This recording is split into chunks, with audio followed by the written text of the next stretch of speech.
Good afternoon and welcome to the 187th episode of the Georgia Farm Bureau Georgia Prep Sports Drive for the GHSA State Title. It is our first show back in 2023, and so today we are going to focus on all these coaching changes that we've seen so far.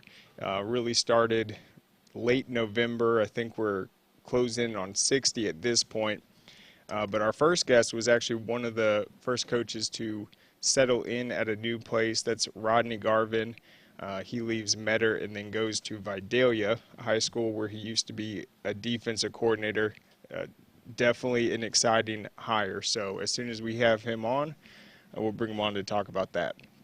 What he did at Metter, though, I mean, he had a ton of success the last 4 seasons. They made it to the quarters every single time, had 2 semifinal appearances, and we'll talk about that. So, Coach, welcome on. Hey, thank you for having me. Yeah, absolutely. So, as a football coach, there's never a dull moment, but looks like you had a busy November, just the interview process, this decision. So, just talk about how it came about. Yeah, I got a long history with Vidalia High School. Was here 11 years, as you said, as defensive coordinator. Both of our adult children graduated from here at Vidalia, so it's home to our kids, and this is the longest we've ever been anywhere in this profession. We got knocked out in the quarterfinals by Prince, and that following weekend, I got a phone call from the folks in Vidalia and asked if I was interested, and I told them that I was, and we went from there, and I accepted the job and have actually been over here since January 2 working. So it's been great. Yeah, and it's not that far of a drive, is it? About 29, 30 miles?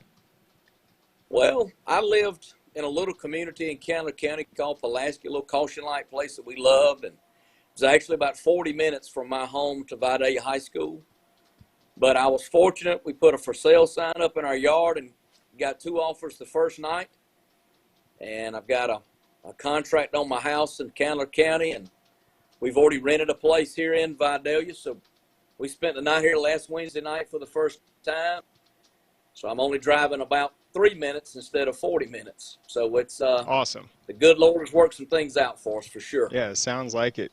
And so talk about just your coaching career. You were a longtime assistant. You didn't get your first head coaching job until you were 51. I believe that was at Metter. But what did you just learn over that span? You guys did have a ton of success there, a lot of excitement. You guys were in the conversation every year. Yeah, I mean, I was fortunate. I started my career in my hometown at Jenkins County High School in the 90s. And, our head coach lost his job. And you think that's the worst thing in the world that could happen. And in hindsight, over our career, it was probably the best thing that happened for all of us, him included. He'd probably tell you that. I ended up going with Lee Homskis, who I was student teaching at Scriven County in the early 90s, and he got to see me up close for a little while there, and me and him traveled together, and I worked with him for a little while, and ended up working for Luther Welch at Thompson High School for several years, and I learned so much football from Coach Welch, and from Lee Homskis, 11 years working with him. Those 2 guys have had a great impact on my life and my career as a coach, and I just kind of took things from those 2 guys, and Buzz Busby, who had a lot of success at Statesboro and over in Alabama. Me and him talk probably 2 times a week, and we have so for about 10 years. And I just glean a lot from him and another guy, Rex Hodges, who was at Dodge County for a long time, and I think he may be back there as a principal now. I've had an incredible group of mentors for me and friends in this business, and you just take a little bit that you learn from everyone and build from there. Yeah, and speaking of building, when you got to Metter, I mean, were you able to bring a staff with you, or was it kind of a different situation where you just had to come in and build off what was already there? Yeah, I didn't bring anybody in. I took the coaching staff that was there, and we implemented our plan offensively, defensively, and weight room. And those guys just did a phenomenal job for me there. And, just kind of took what was there.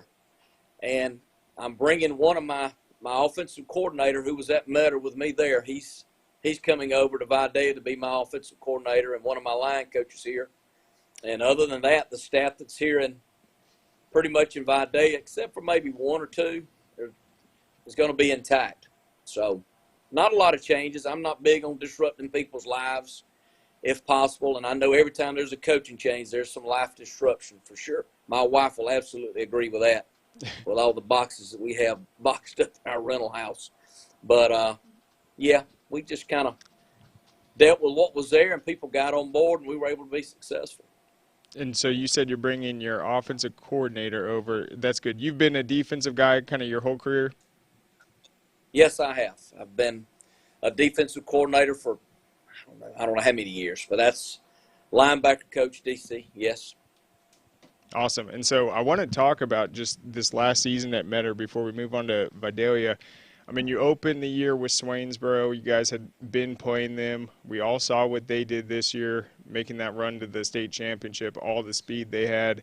Ty Adams at quarterback, just absolute baller. He was on both sides of the ball. And then you guys get into your region. That defense really balled out, didn't give up a single point en route to the region title, and then you end up falling to Prince Avenue in another competitive game. So you pretty much saw it all in Class A Division I. Just what was your overall take of just the season kind of in that newly formed classification?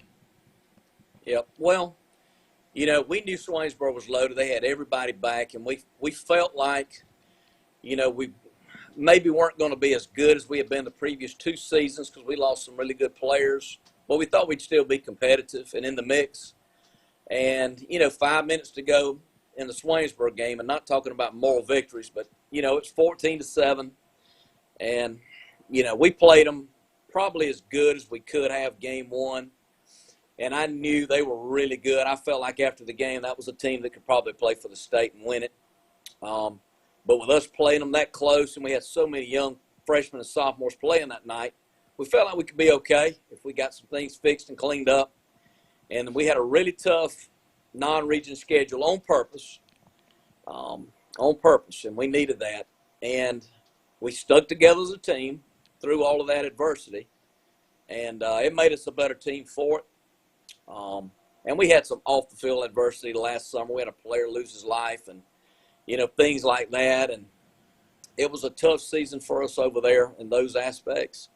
But, you know, playing Dublin, playing Irvin, playing ECI, you know, playing Jeff Davis, playing Pierce County, all of those games helped us in the long run. And, you know, Prince beat us in the quarterfinals.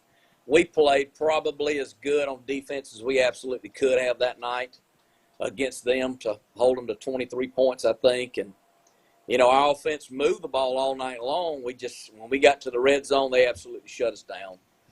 And that's, you know, tip my hat to Coach Ridings and those guys on the defensive staff up at Prince. But, you know, that Class A upper is a very, very competitive league. We're stepping up to AA over here, so it's competitive as well. But Class A upper is very tough. Yes, it was. Because, yeah, I mean, I thought the Class A private, Class A public, that was always loaded. But then once they went to this format, a lot of the 2A powerhouses came down into that division. And then you talked about just how difficult your non-region schedule was for sure. But that Prince Avenue game, I mean, you guys went into that half tied. I mean, once the season was over, obviously you were involved in this coaching change. But what did you see from them just in the run to the state title, and then to be able to know that your team really did play them really close just with all their firepower? Well, you know, they got number one, they got a great coaching staff, really good staff. They have answers, and we tried to have answers most of the night, and we tried to take away, you know, that quarterback could have thrown for 500 yards, so you got to try to stop something. And I think we held him maybe 120, 123 passing, and I think they had maybe 107 rushing. We tried to make them run the football, and we felt like we were just going to have to drop. And we did some different things, you know, in our secondary that maybe we hadn't done all season long to take away what they did best. Those guys who had a fantastic state championship game, all of those guys played against us except for the one who was injured, and he was definitely a playmaker. I was proud of how our guys responded against Prince. I just wish we'd have maybe done a little bit more offensively when we got down in the red zone. And we had our first punt blocked of the season against them. Their offensive line was, they had a very good protection scheme against us. We couldn't get home to the quarterback, and since we couldn't get there, we had to drop a lot in coverage. And their defense, Coach Ridings and those guys do a really good job with their defense. And they were just a very good, solid high school football team. And that's who wins the state championships. Yeah, for sure. They had a ton of seniors, too, they'll be replacing. Defensively as well. And then the challenge with them with Philo at quarterback, all the screens they run, you guys did a good job of holding them to just 7 points that first half. So a great game, but things aren't getting too much easier over at Vidalia. That's a really tough region. They got classed into last year. Pierce County, you guys played them this season. Just what's the overall just expectations this first year? Obviously, this team wants to get back into the playoffs, but just with the opportunity ahead of you. Coach, can you hear me? Okay, hold on one sec. It looks like we lost audio. In 2021, the region consisted of Jeff Davis, East Lawrence, Toombs County, Bacon County, and Swainsboro. That was back in Class 2A. Swainsboro left, went into the A Division I, and then last year, Vidalia's region grew, and then that's when they added Appling County and Pierce County, two outstanding teams. So that's going to be a really fun region to watch. It's Region 3 2A next season. We'll see if we can get him back on, but either way, I really want to thank Coach Garvin for coming on. So he was, I believe, officially hired on November 30th, and the job opened when Jason Cameron, hold up, he's calling me right now.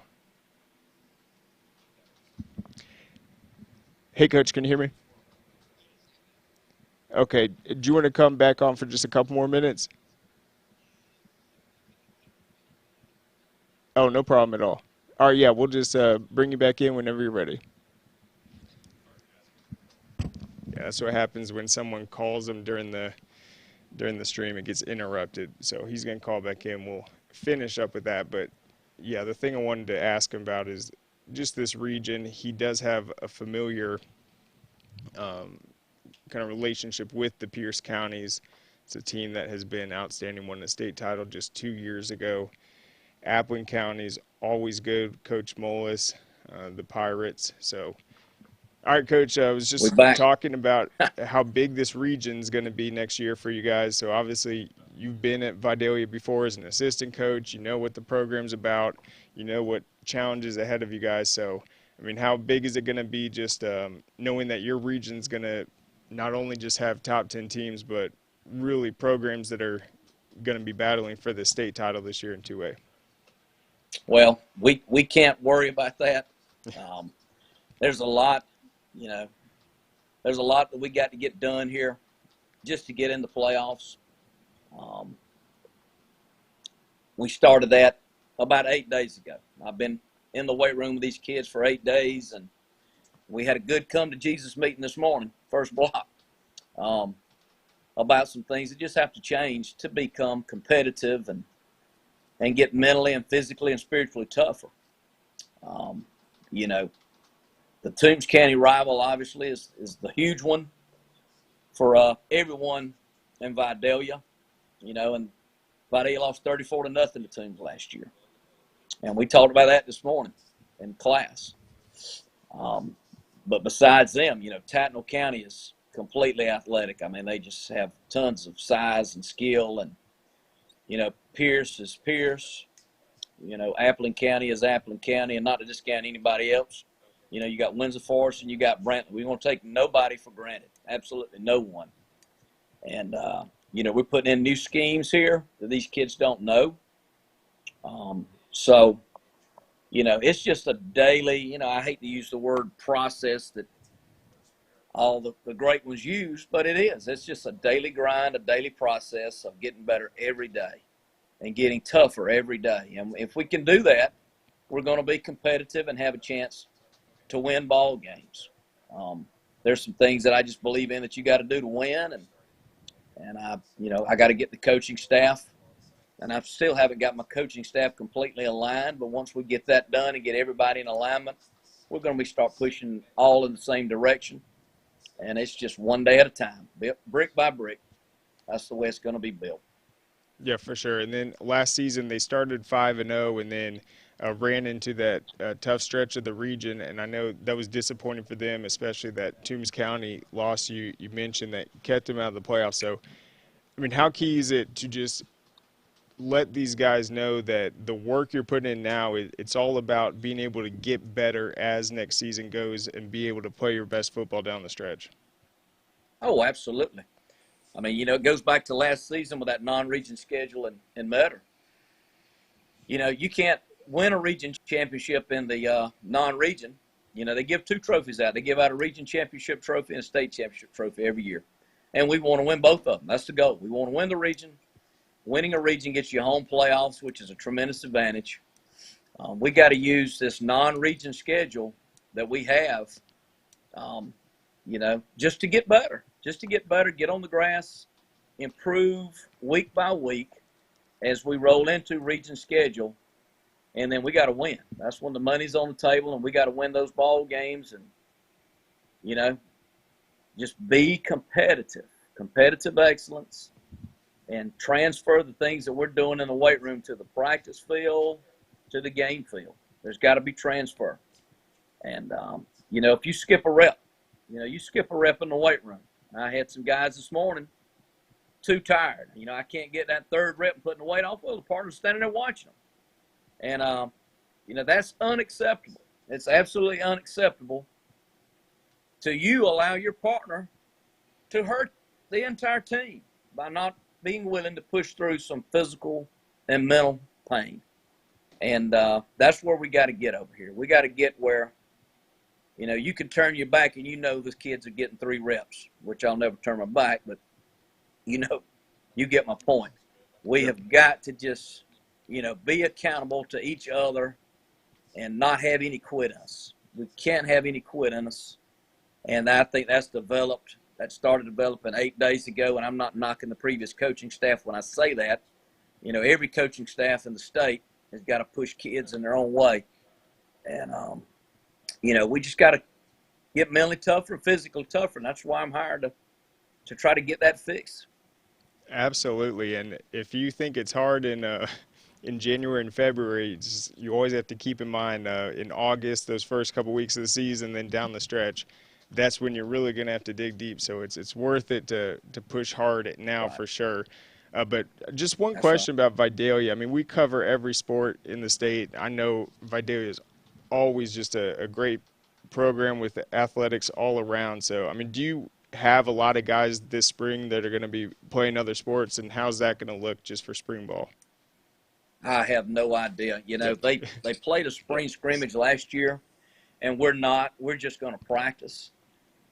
I don't know if I'll have a quarterback at spring practice. Every one of them play baseball or run track. And that's the great thing about Vidalia. Almost all the skill is involved in baseball, track, or soccer. And, it's good for your athletes. I encourage kids to play multiple sports. Most of my linemen, they're out there throwing the shot in the disc with track. So we're going to take what's here, and we're going to work with what's here, and we'll bring up our rising freshmen from the 8th grade and work with those guys. And, spring is just a chance for us to get them in pads, try to start teaching physicality. I hate the fact that you go for 10 days and then you have to take daggum pads off again. I wish you could just keep doing it year round, but anyhow. That's what we're going to do. We're just going to try to start teaching the game and how to stretch, all those things that I learned from Coach Welch, back years ago at Thompson. We just never take anything for granted. And, You just coach the small things every day, because the small things are not small things; they're all big things. And I'm just, I'm thankful that there are still a lot of good kids in the program here. The community wants it to be good, to be run right. So there are pieces here. Some leadership showed up this morning during our Come to Jesus meeting as well, and that was a positive as well. So I think things are heading in the right direction. But, coming into a new place, it's always a challenge. And I'm looking forward to it. Certainly. And yeah, that baseball team is no joke. We'll be watching them close out this school year for sure. And I like that approach to spring, just going out there, not necessarily focusing on a scrimmage. You guys want to work hard, get that day-to-day operations going, evaluate, and all that. So I know it's going to be a really exciting offseason for you. Just last point, I mean, I'm about to get into it once you leave, just all the coaching changes around the state. Feel like your situation was kind of the ideal one where it doesn't take too long. It's like less than a month, a couple weeks. So, I mean, how huge was that, just being able to land at Vidalia in late November and just come in to start this new year? Oh, it's huge. I talked to Coach Homskis the other night. When he came to Vidalia in 07, he didn't get here until March. Jeez. And I'm in here in January working, and that happens a lot, I guess. I started in Metter in February, so I've kind of got a month head start on any other school really that has a coaching change. And that's big. I'm getting to know the coaches. They're getting to know me. Expectations have already been set. We don't have to wait until April for those kinds of things. It's a blessing. Coach Holmes he broke the mold on a deal. When he went to Dublin years ago, I don't think he got the job until maybe June or July. And maybe ended up playing for the state that season. And we kind of talked and left about it on the phone the other night, some things that happened with him that year.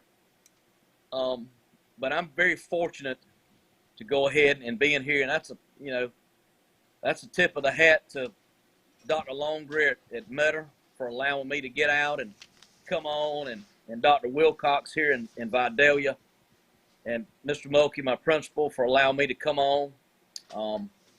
I'm hoping my offensive coordinator can get over here pretty soon with me as well and get in the weight room with me. But until then, we're just going to be patient, just keep working and grinding, and it's a blessing. It's been a blessing, and my wife doesn't have to change jobs with the job that she has.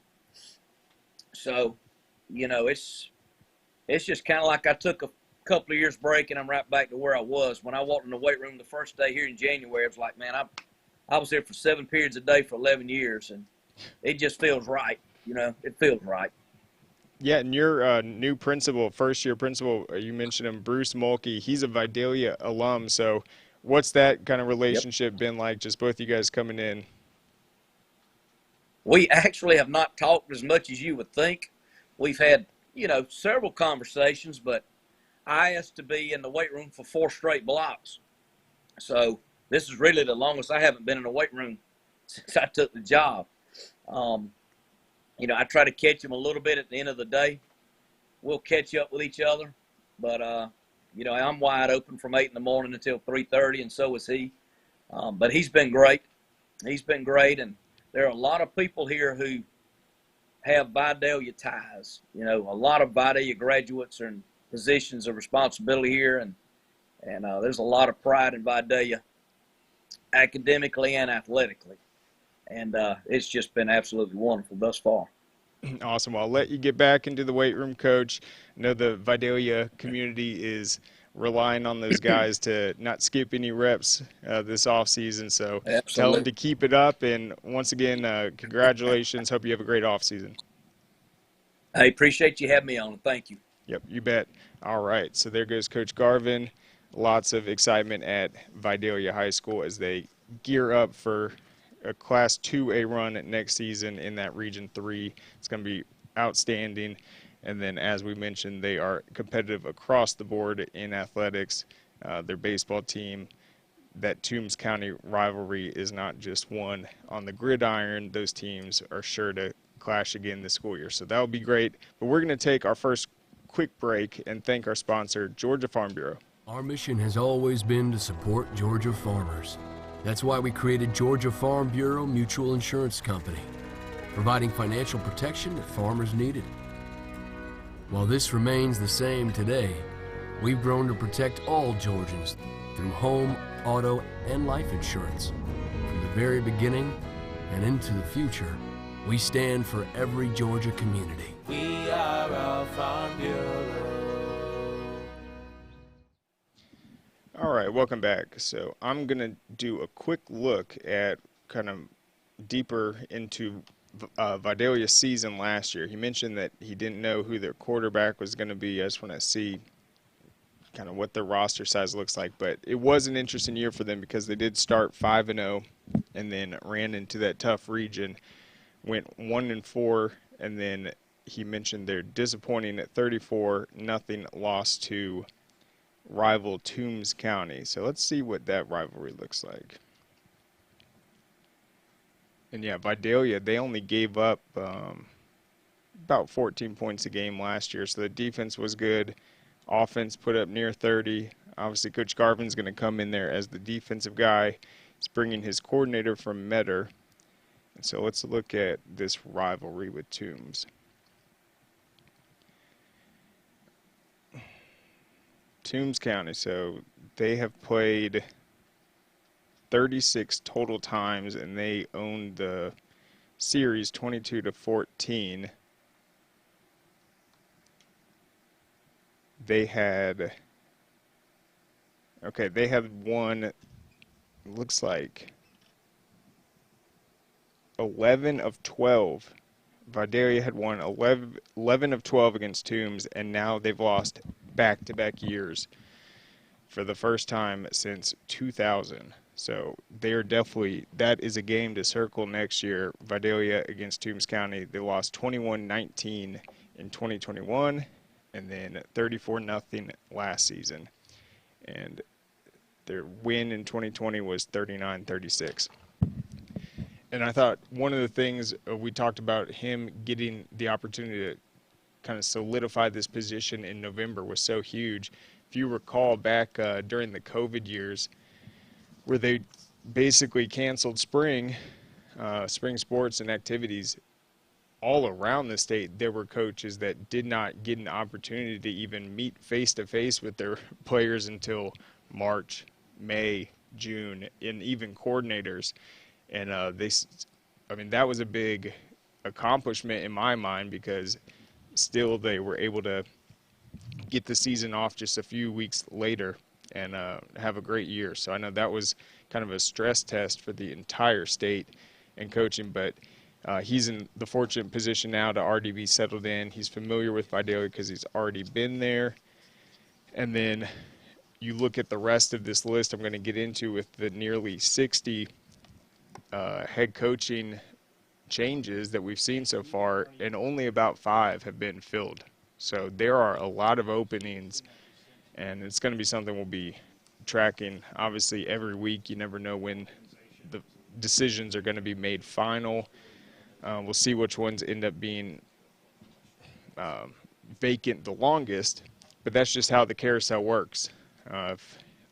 You might have a coaching candidate right now that's interviewing at multiple schools, and then this one gets filled. Well, oh man, he was our guy, we wanted him, now we're going to go to them. So that's why it does kind of proceed in that that timeline where they just kind of, once one closes, another one usually follows. And so let's start off our Moochie, Jeremy Green. He resigned, and now the new coach is Eric Ballou. So that's one of the first ones. Berkmar, Cole Meyer, he's out there. And let's look at how many head coaches Berkmar has had. One sec, guys. Just in the last decade.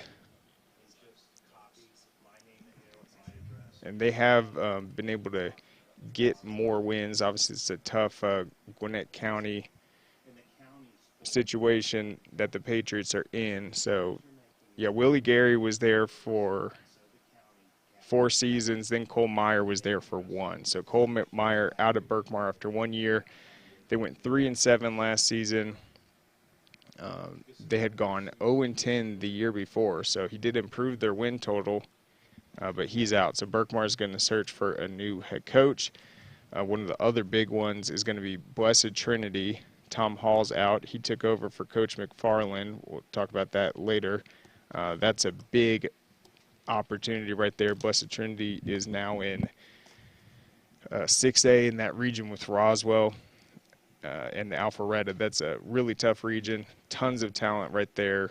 Athletics across the board. Football is a huge deal at Blessed Trinity, and I know there are some really high-profile coaches in that interview process right now. So that's one of the key pieces. I feel like once that one fills, you're going to see a lot of other ones because they're going to have a ton of candidates. I mean, when Carrollton or Buford opens, they're interviewing dozens of coaches. And so that's why these big ones are kind of holding up some of these other ones from solidifying their deal because it's all contingent on who's going to take that one.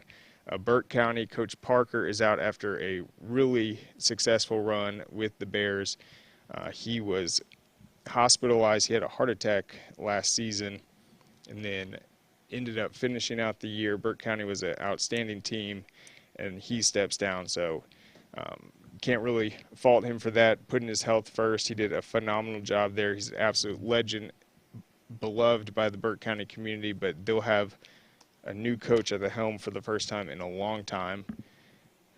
Campbell, Howie DeCristofaro is out there. He was the former Milton head coach before Adam Clack took over, so he's stepping down from Campbell. They've been a team that's kind of been on the edge of the playoffs. They have had some big wins recently, and I think if they kind of get a foundation going, they can have a year similar to what we saw from Wheeler this past season where they had a couple down years. You bring in a Coach Love, the former Westlake coach, and then they're playing Kennesaw Mountain tough. They're getting back into the playoffs and picking up big wins. They even beat North Atlanta this last year. So I think Campbell has a chance to get back. Central Carrollton, that's a big one. Darius Smiley's out there. They were one of the most underrated teams in 4A this last season. Had a ton of athletes that we got to see at Georgia Elite. Forgot who the big speedster is going to South Carolina. I think Vicari Swain, is that it? Do you remember Vicari Swain? Is that the kid's name from Central going to, yeah, South Carolina. He was one of the most impressive players at Georgia Elite this past month. And so Central Carroll, they hired Umbra Brown. He's going to take over for Darius Smiley. And where did Umbra come from? He came from Paulding County. That was a short stint there. So Central Carroll, then Central Macon, Joquan Sample, he's out there. That one's still open. So at this point, 1, 2, 3, 4, 5, 6. Okay, so 4 of the 6 are still open that we've mentioned. Central Talbot and Chris Coart's out. Chattahoochee, Mike Malone, he's out. The Cougars have had a ton of different coaches over the last season. No one has seemed to stick around more than 2 or 3 years. Chattahoochee County has found a replacement for Ryan McKenzie. That's going to be Josh Jacobson making his debut there. Chattooga, Rune Gable replaces Sean Peak. Doing this math live right now. Okay, Chastity, Stuart Cunningham replaces Sean Conley. And then Kuola Creek, they made the playoffs, I believe, for the first time in school history this season. Let me double check that because it ties into what I was going to say about the Colts. Hold up one sec. Kuola Creek, and that's a fairly new school up in, I believe, Whitfield County. So, yeah, they made the playoffs for the first time in school history last year.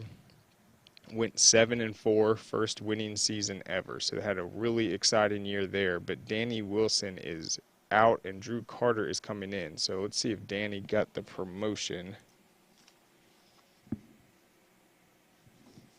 Okay, has not been hired yet. Let me do one more quick search.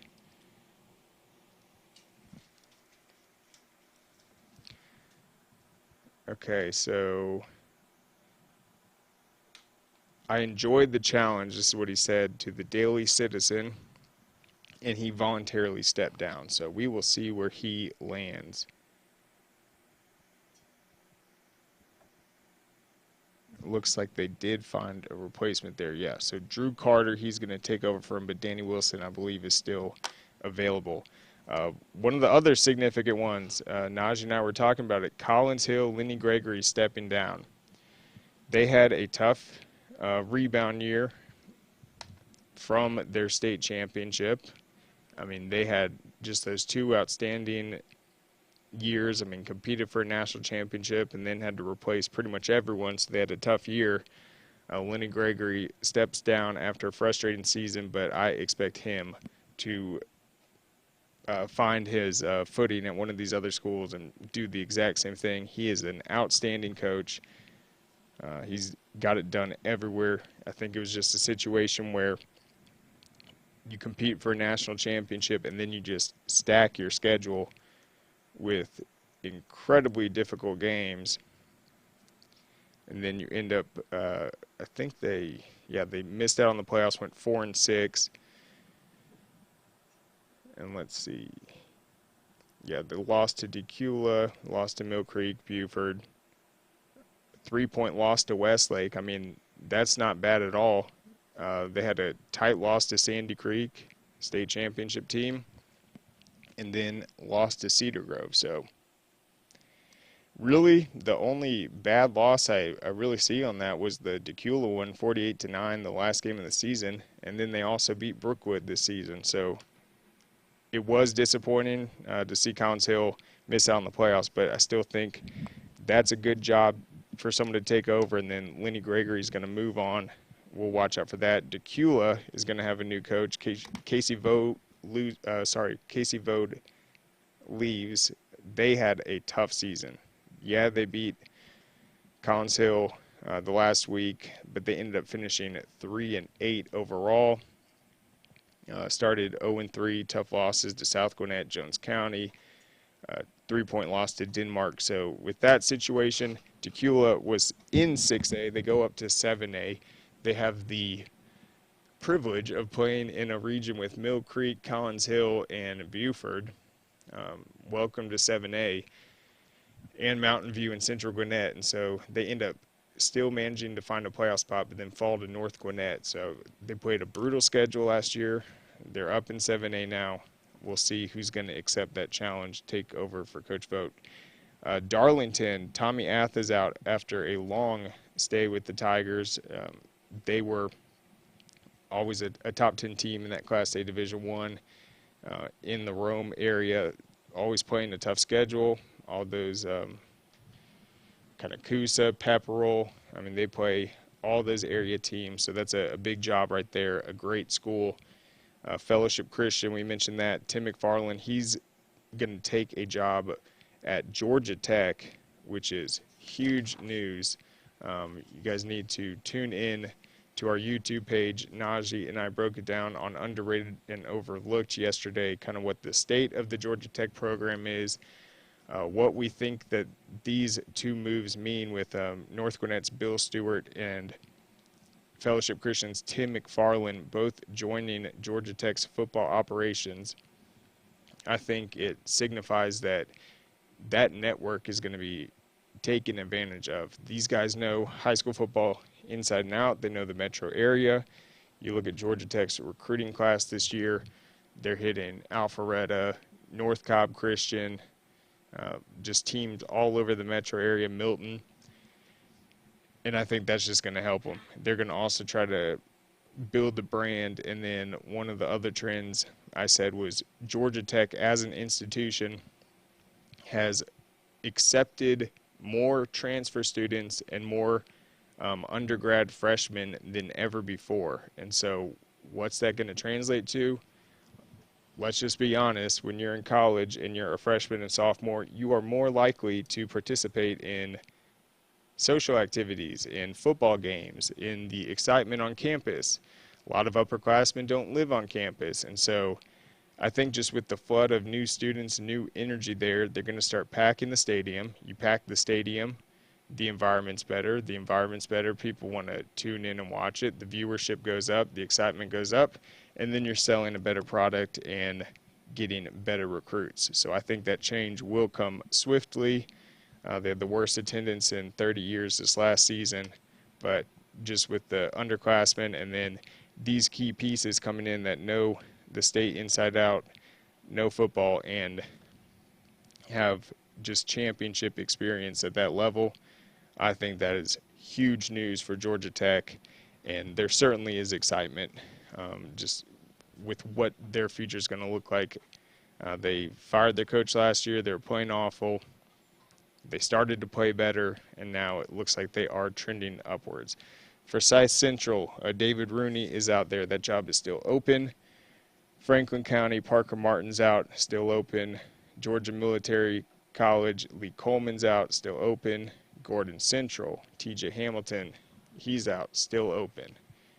Grayson, that's the big one. Coach Carter left Grayson to go to Lowndes. Lowndes opened up when Zach Grage was out after just one season.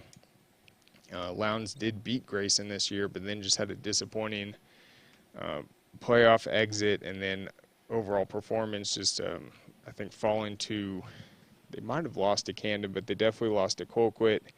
And then I thought the big trend in that one was Valdosta was in it as like a really good team, and they were undefeated. It looked like they were going to challenge, but that offense was, I'm telling you, one of the most anemic offenses in 7A last season. They might have barely averaged 10 points a game, and that was frustrating.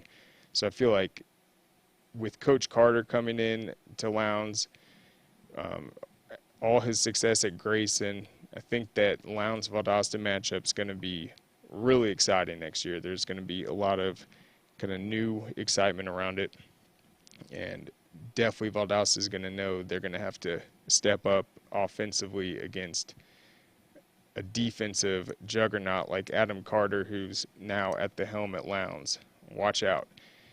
Griffin, that's a really exciting one. Clifford Fedd's going to come in and take over for Rusty Easom. Congratulations to Coach Fed. Griffin is a storied program, so much history there. Always just outstanding players, tons of tradition. That's a big opportunity for him. He comes in after a stint at Sumter County. So he kind of made a stop at Sumter, and now that's a big position. He's taking over Griffin. We know they're going to play in those big rivalry games with Burke County, Thompson, etc. Hawkinsville, Shane Williamson, he's out. Then Jackson County, Rich McCorder. I don't want to say, hold up. One sec. I really need to get this one right.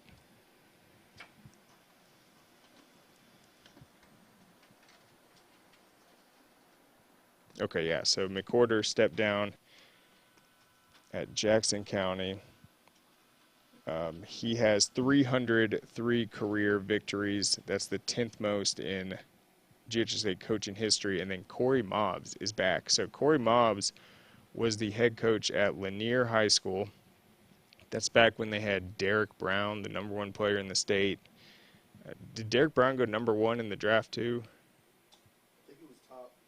Yeah, he was top 10. I know. Yeah, I know that. So Corey Mobbs was Lanier's coach during that stretch where they just had a ton of big-name prospects. I think at one point, I mean, their defense, they had like 5 of 7. Yeah, he went 7 overall. So, I mean, Lanier was producing some high-quality guys. And so Coach Mobbs left, though, after a disappointing year. They just had so many close losses, and then he coached out of state for 2 seasons. And now he's back. He's back in Georgia. He's going to take over Jackson County. So that will be an interesting one. Corey Mobbs had a lot of success establishing that Lanier program. He coached some really great players, helped them get prepared for the next level and beyond. So that's an exciting hire to have Coach Mobbs back in Georgia. Jefferson County, J.B. Arnold is out. they have filled that role. That's going to be Mario East.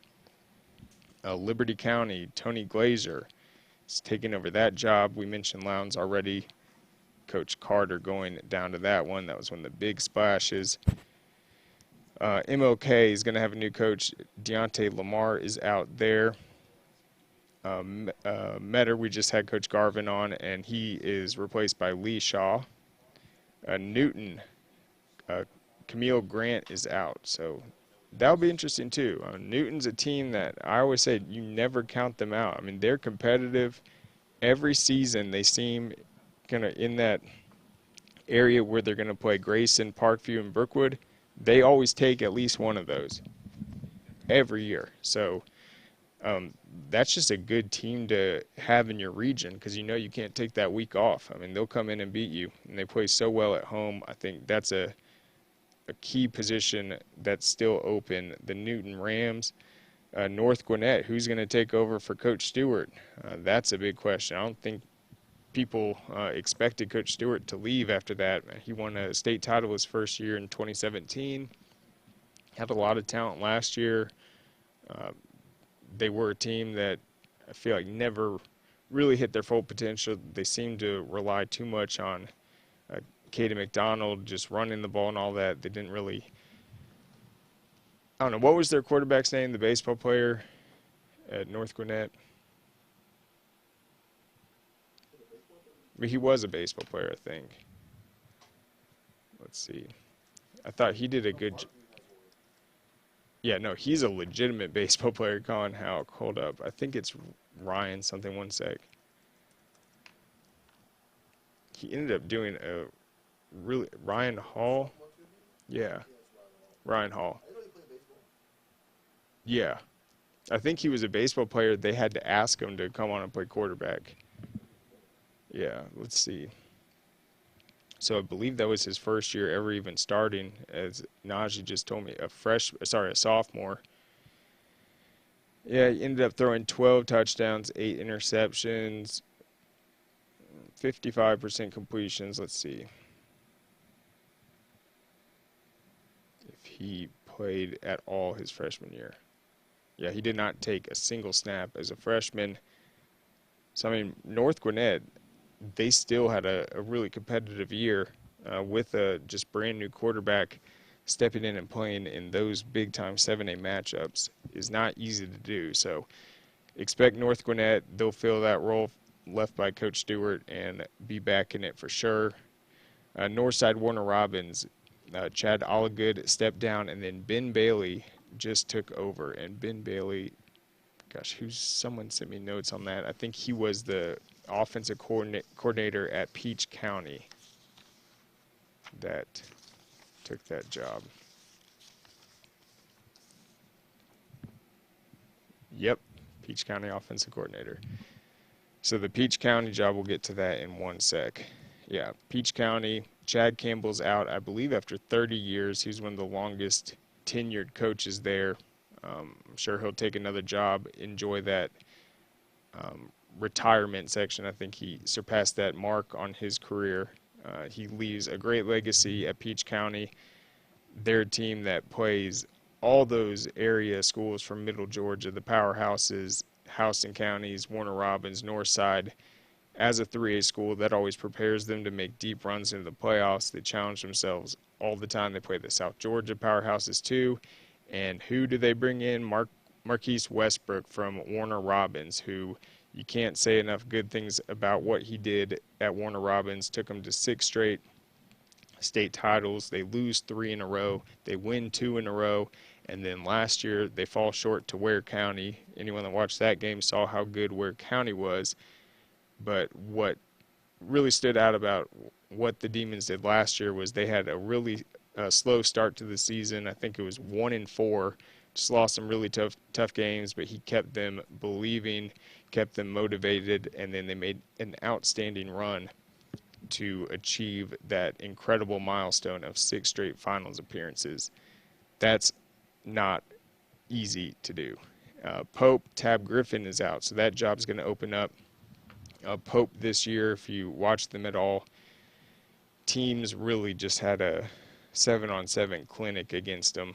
That was a game where Hecklinski didn't throw a single incompletion. It was a game where Johns Creek lit them up. So really finding a defensive strategy there, getting those participation numbers up, just finding some football players. That's going to be the key for the Greyhounds to get them back to winning. Putnam County opened up.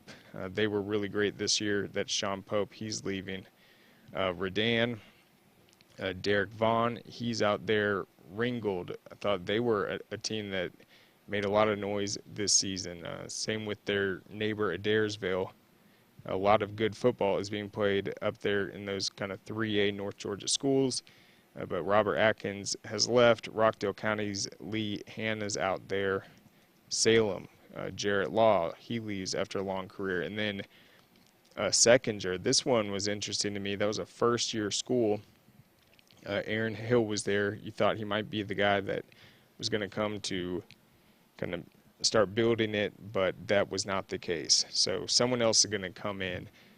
We did see a somewhat similar situation with Denmark in 2017. Terry Crowder, the former head coach at Creekview, started that program out, and then he left after a couple seasons once they got off the ground, and then they have not skipped a beat. So we'll see what kind of foundation Seconder was able to lay this last year as a brand new program, and see what they do in year 2 with a new head coach. Shaw Blair Harrison stepped down. Southwest DeKalb, Damian Weems stepped down. They had a competitive season also.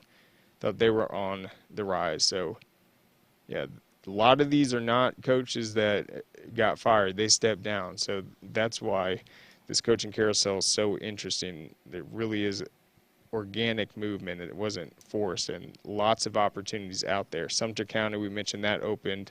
Clifford Fedd took the Griffin job. That was a big step for him. Toombs County, who's going to be playing, of course, Coach Garvin this year at Vidalia. Buddy Martin stepping in for Richie March. So 2 first-year head coaches in that rivalry. That will be outstanding. Trutland has a new coach. Pat Collins takes over for Steve Versbrill. Tri-Cities, Coach Dargan stepped down. We mentioned Cameron stepping down at Vidalia, and then just 4 more that are all still open. The Walker job, the Warner Robins job, the Whitfield Academy job, and then the Woodstock job. So there you have it. That's just what we've seen so far. That is a lot. I mean, the most I've ever seen, I think it was in 2021, there's about 91 coaching changes, but I mean, there's already been a ton here and some really surprising ones. I mean, I did not expect Warner Robins to open up. I didn't expect Peach County to open up. I didn't expect Blessed Trinity to open up.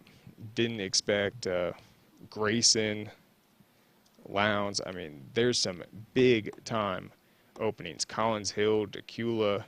So that's something we're definitely going to be following. Obviously, if you go to Todd Holcomb's newsletter, the AJC, they've been compiling a list. We'll try to get updates as well. And then we need to follow, who is it? So Luke Winsel, and then let me give him a shout out real quick.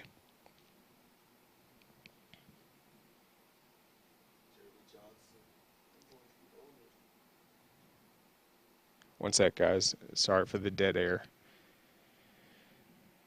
I want to get this name right. See if people didn't text me all the time. Just kidding. Hold up. You're a popular guy.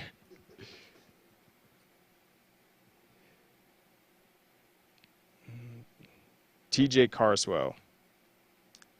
Yeah, we met him at the NIL watch party. He's doing great work with Luke. They've been breaking a ton of these stories. He texted me, let's see, texted me yesterday. Ben Bailey, OC at Peach County, just became new head coach at Northside Warner Robins.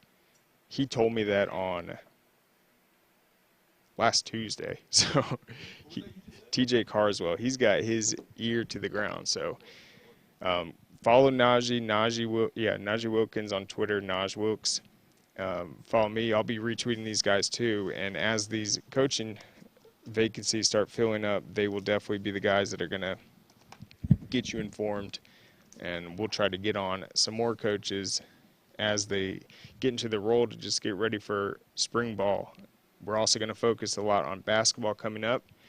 I'm going to try to have on Shanti Anna Keys this Friday. She is a friend of Score Atlanta. She worked here. She played basketball at Roswell, where she was a Hall of Fame player. She just got into the Roswell Athletics Hall of Fame last month, and then she's currently the head coach at Cambridge. They have a really tough region. They just lost last night to Centennial, so we'll try to get her reaction to that on Friday. But I think Shantiana will be really interesting to talk to because she was a great player not too long ago. I'm not sure if she saw herself wanting to go into coaching at this point. I know she wanted to kind of go into the media, so she's also done a lot of play-by-play. She does an outstanding job. She's called games for ESPN. She's called Kennesaw State games. I've watched her on the call. She's outstanding, so knowledgeable, and just I think if not for coaching, I mean, she has a career in that as well. So it'll be great to catch up with her. Najee's also been busy getting really some great games previewed on the basketball end. His preview last night was the Forest Park against, was that Forest Park Woodward? Rockdale County. Oh, yeah, Rockdale County. So his preview was up there. Forest Park ended up taking that one. That was a big matchup. And then he's going to be previewing arguably the top game kind of in the state, not in terms of like 7A powerhouses, but just one that everyone's been waiting for. It's going to be this Friday, the Pace Academy in McDonough. That one's huge. Neither team has lost within the classification this year. McDonough was in 4A last year, was a real state title contender, and then Pace Academy comes in, decorated as a state championship team. They're going to meet this Friday. They're also going to meet again in a couple weeks in that, I believe, Region 5. Tons of star power in that one. McDonough is so experienced. Pace Academy, I think they're more sophomore and junior led. So this is kind of it for McDonough. I mean, this is their year. They have a lot of talent behind them, but in terms of just being senior led, guys that have been multi-year starters, that's going to be a big-time game that they're going to win, and they are hot right now. They just beat number 1 Sandy Creek last week. They've been on a roll. So Najee's preview is going to be up. You're going to want to read that before Friday just to get the briefing on what to look for and then what the result means and kind of what Coach was able to have the right strategy, get his guys going, and have the right game plan. So that'd be great. Be sure to check that out. We'll also, of course, have our rankings, and then we will be back. But, yeah, tune in tomorrow, 2 o'clock, Keeping It Real with Najee Wilkins. We'll be producing that, and go to the Score Atlanta YouTube page. We got tons of content there, including yesterday's episode. We really covered all the bases with NFL, high school, recruiting, and the college football stuff. Talked about C.J. Stroud as well, what Najee thinks he's going to be doing at the next level, which will be an exciting development for sure. We also talked about the Bengals and Chiefs, of course. But we'll be back again then. But really, thank you guys for joining us. Happy 2023. We will be back.